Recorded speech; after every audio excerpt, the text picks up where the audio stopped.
Hi అండి అందరికీ. ఈరోజు రొయ్యల వేపుడు ఎలా చేయాలో చూపిస్తానండి. ఒకసారి ఇలా ట్రై చేయండి, చాలా టేస్టీగా ఉంటుంది.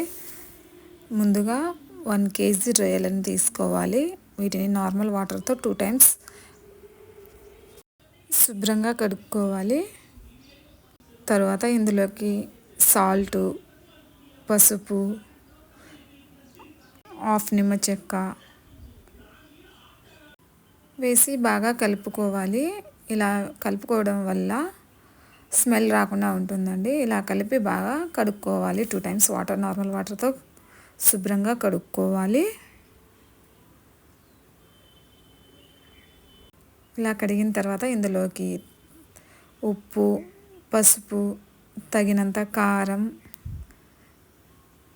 వేసుకొని కంప్లీట్గా కలుపుకోవాలి.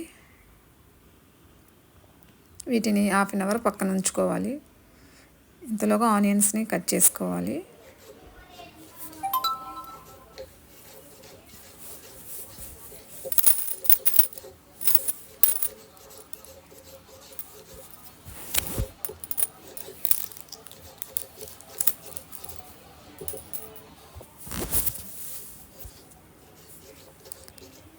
అలాగే పచ్చిమిర్చిని కూడా కట్ చేసుకోవాలి.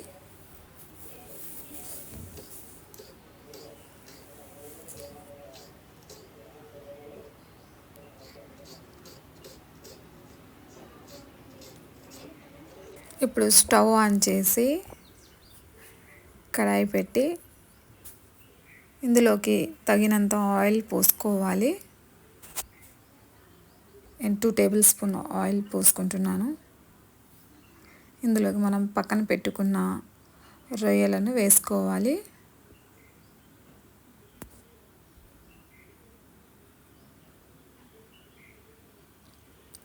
ఇలా వేసుకొని వీటిని కలుపుకోవాలి.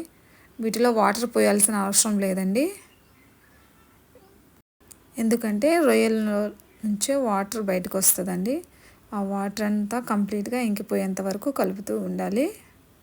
మూత పెట్టి ఒక 5 మినిట్స్ తర్వాత ఓపెన్ చేసి చూడండి, వాటర్ పోయాల్సిన అవసరం లేదండి. వాటర్ వచ్చేసాయి చూడండి. ఇవి కంప్లీట్గా ఇంకిపోవాలండి. ఇవి ఇంకిపోయేంత వరకు కలుపుతూ ఉండాలి. మరో 5 మినిట్స్ మూత పెట్టి 5 మినిట్స్ తర్వాత ఓపెన్ చేసి మళ్ళీ కలుపుకోవాలి.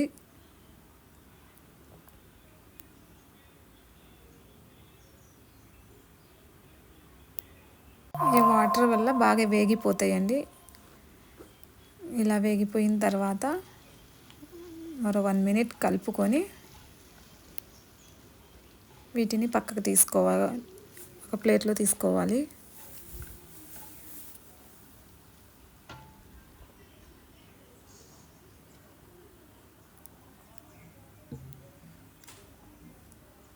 అదే కడాయిలోకి తగినంత ఆయిల్ పోసుకోవాలి.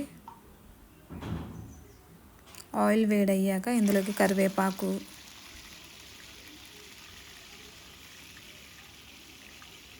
పచ్చిమిర్చి వేసుకోవాలి.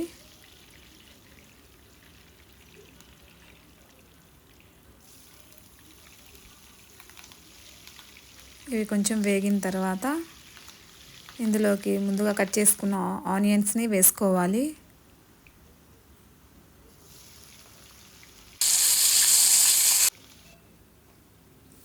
వీటిని బాగా కలుపుకోవాలి.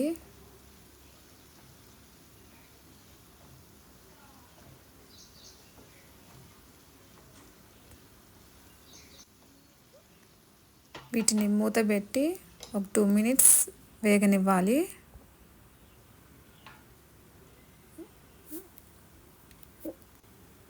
ఇందులోకి సాల్ట్ వేసుకుంటున్నాను. ఉల్లిపాయలు వేగడానికి సాల్ట్ వేసుకుంటే కొంచెం తొందరగా వేగుతాయి. మరో 1 మినిట్ మూత పెట్టి ఆ తర్వాత ఓపెన్ చేసి ఇందులోకి వెల్లుల్లి పేస్ట్, అల్లం పేస్ట్ 2 కలిపి ఉన్నాయండి. ఇలా కలుపుకోవాలి. రెండింటిని ఇలా కలుపుకోవాలి.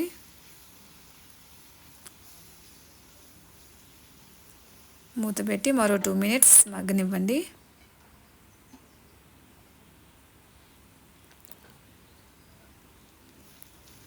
ఓపెన్ చేసి మళ్ళీ కలుపుకోవాలి, అడుగంటకుండా కలుపుతూ ఉండాలి.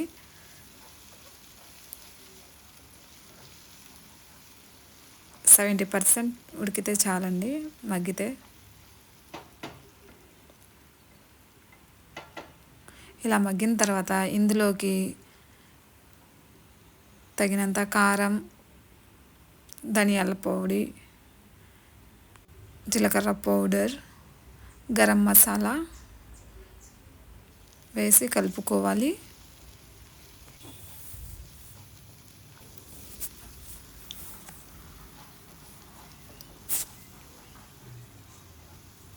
ఇలా కలిపిన తర్వాత మనం పక్కన పెట్టుకున్న రొయ్యలను వేసుకోవాలి.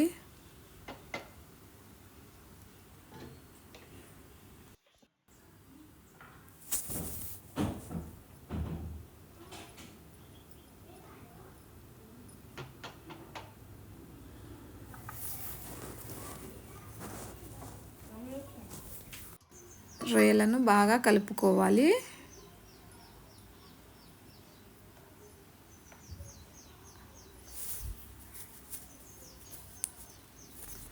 రొయ్యలకి కారం అంతా అంటిలా కలుపుకోవాలి.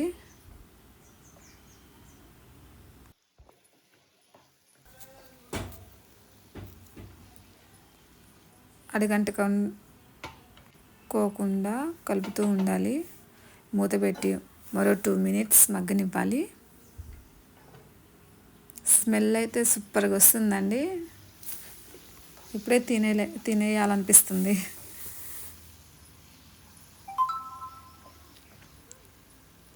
ఇలా కలుపుకొని లాస్ట్కి కొత్తిమీర వేసుకోవాలి. కొత్తిమీర వేసి కలుపుకోవాలి.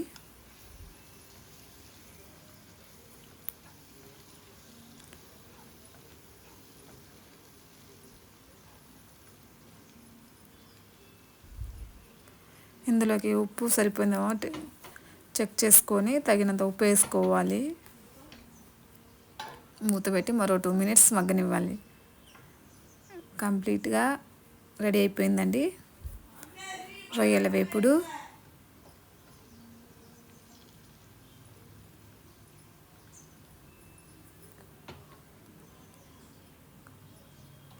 ఇప్పుడు స్టవ్ ఆఫ్ చేసేయాలి. వేడివేడి అన్నంలోకి రొయ్యల వేపుడు వేసుకొని తింటుంటే ఆహా అనిపిస్తుందండి. నచ్చితే subscribe. Thank you for watching.